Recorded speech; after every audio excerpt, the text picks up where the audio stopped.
Good morning friends. અગાઉ આપણે વિડીયોમાં પ્રેઝન્ટ ટેન્સના 3 ટેન્સ જોયા. હવે પ્રેઝન્ટનો લાસ્ટ એન્ડ ફાઇનલ ટેન્સ જોવાનો બાકી હતો. પ્રેઝન્ટ પરફેક્ટ કન્ટિન્યુઅસ ટેન્સ, ચાલુ પૂર્ણ વર્તમાન કાળ. પહેલાં આ કાળ કઈ પરિસ્થિતિમાં, કયા સંજોગોમાં કે કઈ ક્રિયાઓ માટે વપરાય એ જોઈ લો. જે ક્રિયા ભૂતકાળમાં શરૂ થઈ ગઈ છે, વર્તમાનમાં ચાલુ છે અને ભવિષ્યમાં પણ ચાલુ રહેવાની છે તે દર્શાવવા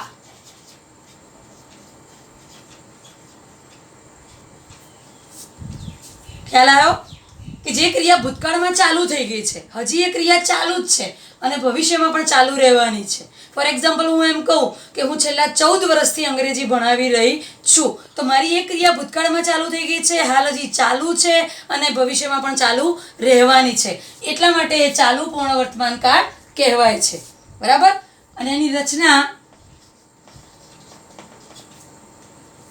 subject plus verb plus object, એ તો ખરું જ.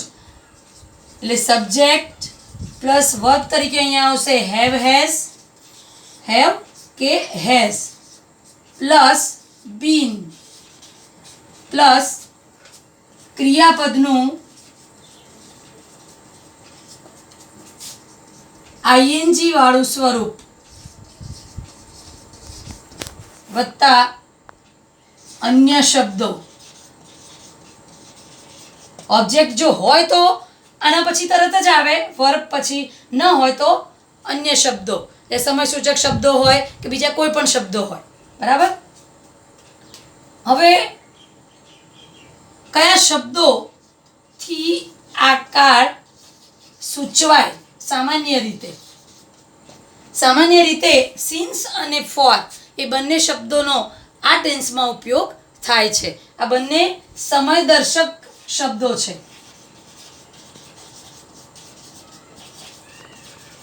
કેવા શબ્દો છે? સમયદર્શક શબ્દો. હવે આ બંને શબ્દોને જરા ડીપમાં જોશો તો જ ખ્યાલ આવશે. Since a point of time દર્શાવે છે. શું દર્શાવે છે? Point of time. અને for a period of time.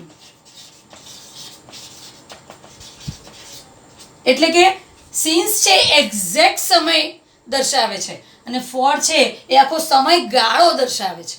એ આપણે આગળ એક્ઝામ્પલમાં જોઈશું તો તમને વધારે ખ્યાલ આવશે.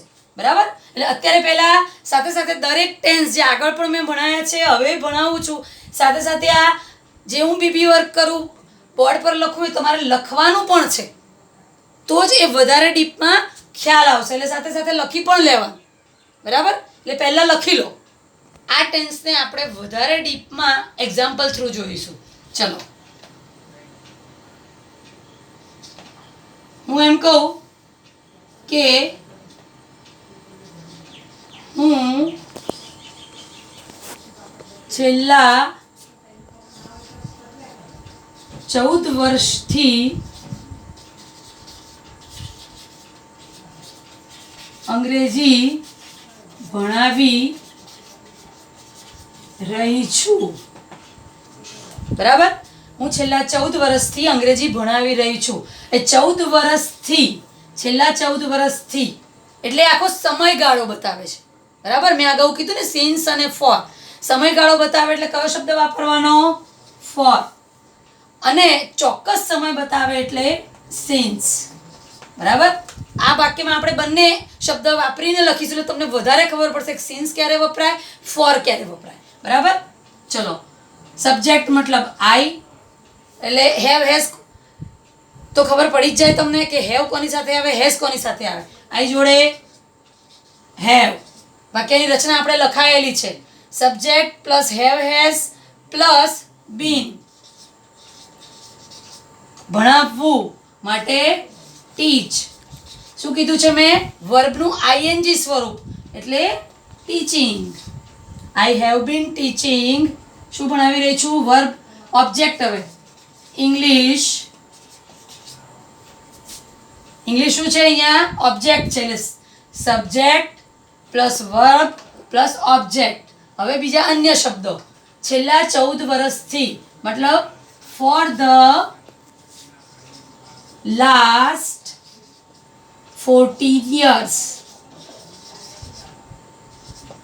ખ્યાલ આવી ગયો I have been teaching English for the last 14 years બરાબર હવે એ જ વાક્યમાં સિન્સ વાપરવું હોય તો કેવી રીતે લખાય જોઈ લો આગળની વાક્ય રચના તો એઝ ઇટ ઇઝ આવશે I have been teaching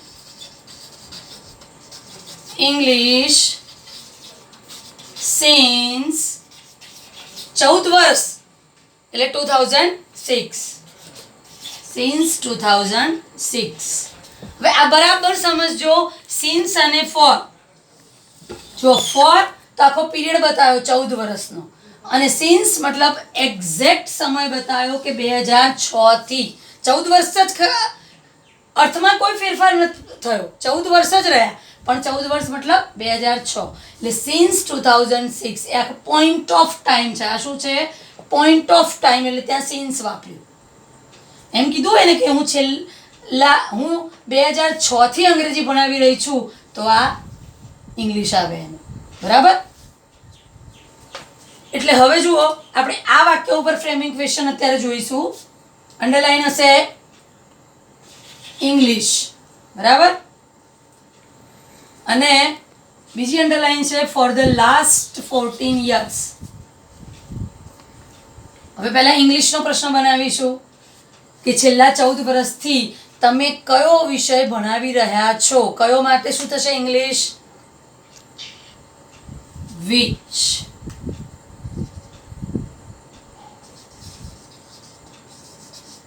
which subject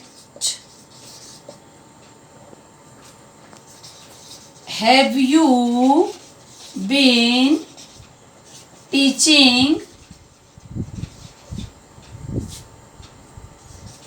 for the last 14 years આ આપણે કયો વિષય એવી રીતે વિચાર્યું પણ તમે શું એ રીતે પણ લખી શકો આપણે અહીંયા કયો વિષય એ રીતે વિચાર્યું કે which subject have you been teaching for the last 14 years question mark ભૂલવાનું નહીં હવે આપણે એવું વિચારીએ કે શું ભણાવી રહ્યા છો તો પણ લખી શકાય કે what have you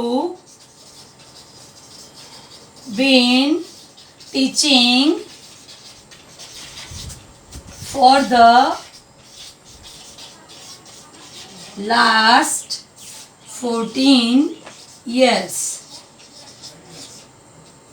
થઈ ગયું હેવ હેઝ આગળ આવે પહેલા પ્રશ્નાસૂચક શબ્દ પછી હેવ કે હેઝ આગળ આવે પછી કર્તા પછી ક્રિયાપદ ને પછી અન્ય શબ્દો છે ને સહેલું બિલકુલ ફ્રેમિંગ ક્વેશ્ચન 3 માર્ક્સના બોર્ડમાં પૂછાય છે સેક્શન એ માં ક્વેશ્ચન નંબર 15 થી 17 ભલે ઓપ્શન આપેલા હોય છે પણ એ ઓપ્શનમાંથી પણ તમારે કયો સાચો ઓપ્શન જવાબનો શોધવાનો છે જો આ શીખ્યા હશો તો જ આવડશે બાકી આવડશે નહીં અને દરેક ટેન્સમાં કેવી રીતે ક્વેશ્ચન બને છે એ પણ ધ્યાનથી અત્યારે જ જોવાનું છે બરાબર એ નહીં આવડે તો ફ્રેમિંગ ક્વેશ્ચન આવડશે નહીં ભલે તમને એવું લાગે છે 4 ઓપ્શન જ છે ને ટીચર અમે કરી લઈશું એ તો આવડવાનું જ છે પણ આવડશે નહીં 4માંથી કન્ફ્યુઝિંગ બધા જ આન્સર હશે કયો સાચો એ ચૂઝ કરવું સહેલું નહીં હોય બરાબર હવે આગળ જોઈશું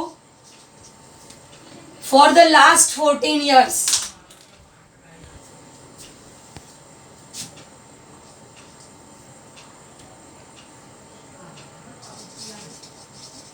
when have you been teaching English for બરાબર આ for જરૂરી છે કે ક્યારથી એ સૂચવવા માટે ઘણીવાર ફોર વેન લખાતું હોય છે પણ ફોરમાં જનરલી આગળ ફોર નથી લખાતું સિન્સમાં લખાશે આગળ since when have you been teaching English બરાબર, એ થશે. સિન્સમાં આગળ જ સિન્સ આવી જશે, પણ ફોરમાં when have you been teaching English for. બરાબર, ખ્યાલ આવી ગયો. સાથે સાથે લખતું પણ રહેવાનું છે. હવે આપણે બીજું એક્ઝામ્પલ જોઈશું. વિદ્યાર્થીઓ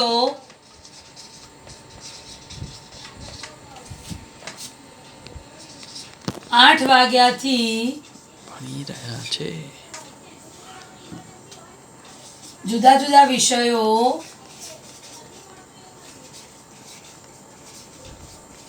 શીખી રહ્યા છે.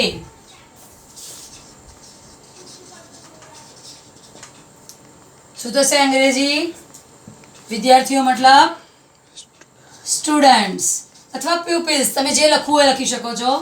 સ્ટુડન્ટ્સ. હવે અહીંયા ધ્યાન રાખવાનું છે, સ્ટુડન્ટ્સ મતલબ એસ આવ્યો, પ્લુરલ થઈ ગયું, એટલે શું કહેવાય? સ્ટુડન્ટ્સ મતલબ ધે કહેવાય. શું કહેવાય? ધે. ધે સાથે શું આવે? હેવ કે હેઝ? તો have. Have been, students have been. શીખવું માટે લર્ન, એટલે શું આવશે? Learning. Students have been learning જુદા જુદા વિષયો, ડિફરન્ટ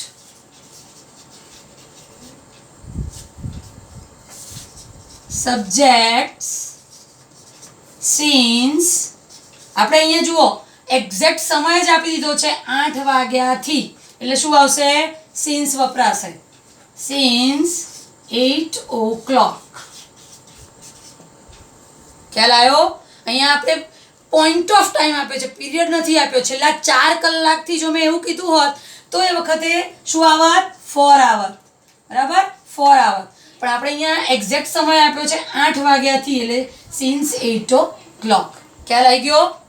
હવે ક્વેશ્ચન બનાવતા શીખીશું.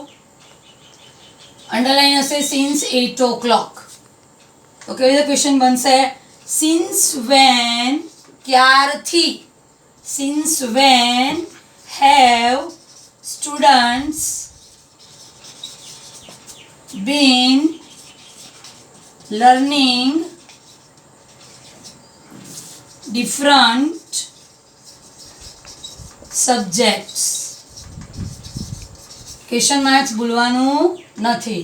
હવે જે અંડરલાઈન છે એ ક્વેશ્ચનમાં આવવી ના જોઈએ, શબ્દો કે ફ્રેઝ. બરાબર, કારણ કે એની માટે તો આપણે પ્રશ્ન બનાવીએ છીએ, એટલે એ લખવાનું નથી. ભૂલ પણ ના થવી જોઈએ આ બાબતમાં. ખ્યાલ આવી ગયો? હવે બીજું અંડરલાઈન હશે ડિફરન્ટ સબ્જેક્ટ્સ. તો શું શીખી રહ્યા છે? બરાબર, શું આવશે? What have students been learning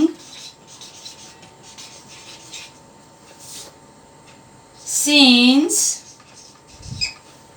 8 o'clock. ખ્યાલ આવી ગયો? What have students been learning since 8 o'clock? અને એક વાત અહીંયા ધ્યાન રાખવાની કે વાક્ય વચ્ચે કોઈ કેપિટલ અક્ષર કામ વગર લખવાનો નહીં. જેમ કે સ્ટુડન્ટ્સ મેં જુઓ કેપિટલ કર્યો છે, પણ જ્યારે અહીંયા હું પ્રશ્ન બનાવું છું તો સીધો સ્મોલ કરી દીધો છે. અને તમારા બધાને આદત છે વચ્ચે પણ જરૂર વગર, વાક્યની વચ્ચે પણ તમે લોકો કેપિટલ લેટર લખતા હો છો.